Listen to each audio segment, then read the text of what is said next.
ఓడిపోతే రాజకీయ సన్యాసం చేస్తాను. మరి నువ్వు ఓడిపోతే?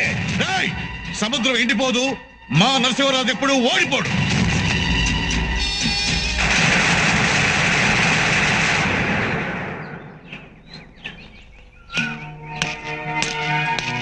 రాజు వచ్చేంతసేపు అయింది? సూర్యుని చూడడానికి ముందే మీ మొహం చూడాలని పొద్దున్నే వచ్చేసాను నాన్న.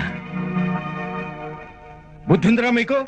నన్ను ఎందుకు నిద్రలేపలేదు? వాళ్ళనే అనదు నాన్న, నేనే లేపద్దన్నాను. ఏంటి రాజు? మొన్న మీరు సిటీకి వెళ్ళినప్పుడు ఇలాంటి కారు చూసి చాలా బాగుందన్నారంటగా, అందుకే మీకోసం కొని తెచ్చాను.